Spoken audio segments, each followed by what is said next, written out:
wabarakatuh. Waalaikumsalam warahmatullahi wabarakatuh. Pada kesempatan kali ini, saya Indiani Puspitasari, absen 31, akan sedikit menjelaskan tentang bagaimana sih cara menguasai panggung. Teman-teman, pada saat kita berbicara di depan umum, seringkali kita merasa gugup atau grogi. Namun sebenarnya, kemampuan public speaking kita bisa kita latih melalui strategi-strategi yang tepat. Di infografis ini ada 6 strategi public speaking yang memikat dan menjadikan kita semakin percaya diri. Strategi pertama yakni tentang teknik kendali tubuh. Kita perlu mengoptimalkan fungsi fisiologis kita, misalnya mengatur nafas menggunakan diafragma sebelum kita memulai presentasi. Kita juga harus mengatur posisi tubuh kita agar kita tetap nyaman dan tidak merasa tegang. Yang kedua, sadari gerakan gugup atau jittering. Terkadang kita melakukan gerakan berulang-ulang, contohnya seperti menggerakkan tangan atau kaki tanpa kita sadari. Hal itu disebabkan karena kita terlalu merasa gugup. Kita harus menyadari gerakan gugup itu dan kita harus bisa mengontrol gerakan tersebut, karena dengan gerakan tersebut dapat mengalihkan fokus perhatian para audiens. Yang ketiga, ambil atensi di 10 detik pertama.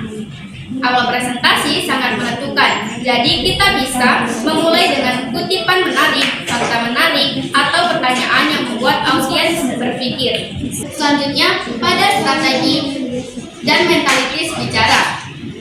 Kita bisa meniru para pembicara yang sudah terkenal atau para pembicara yang kita favoritkan.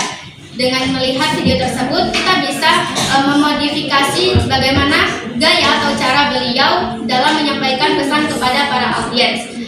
Lama-kelamaan dengan cara kita melakukan atau menerapkan cara tersebut, kita akan menemukan sendiri bagaimana gaya atau cara kita dalam menyampaikan pesan kepada para audiens. Selanjutnya, kesalahan kecil mudah dimaafkan. Kita perlu menyadari bahwa para audiens akan memaafkan kesalahan-kesalahan kecil kita, terutama kepada kita yang masih baru belajar bagaimana cara public speaking yang bagus.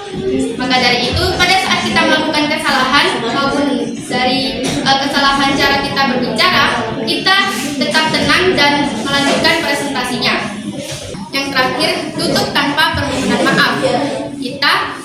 Kita harus menutup presentasi tanpa memohon maaf kepada para audiens, karena dengan cara kita memohon maaf kepada audiens, kita menunjukkan bahwa kita kurang percaya diri terhadap presentasi kita, dan juga akan membuat audiens ingat tentang kesalahan-kesalahan kecil kita.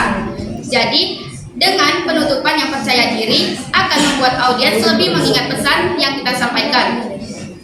Mungkin itu saja yang dapat saya jelaskan mengenai bagaimana cara menguasai panggung. Apabila ada penjelasan saya yang kurang atau ada yang ingin ditanyakan, saya persilahkan untuk teman-teman bertanya.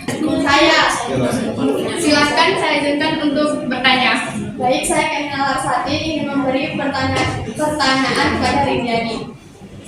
Apa akibat apabila ada orang yang menonton video seseorang yang sudah jago dalam melakukan public speaking, tetapi orang tersebut malah mencontoh, bukan memodifikasi hal tersebut?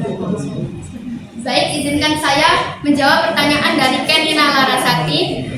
Jadi jika kita hanya mencontek para public speaking yang sudah jago, kita tidak akan bisa maksimal dalam melakukan public speaking tersebut, karena kita tidak memahami isi materi tersebut, karena tidak bisa memahami isi dari materi tersebut, dan kita hanya mengingat apa yang dilakukan oleh beliau. Jadi itu yang membuat presentasi tidak bisa maksimal.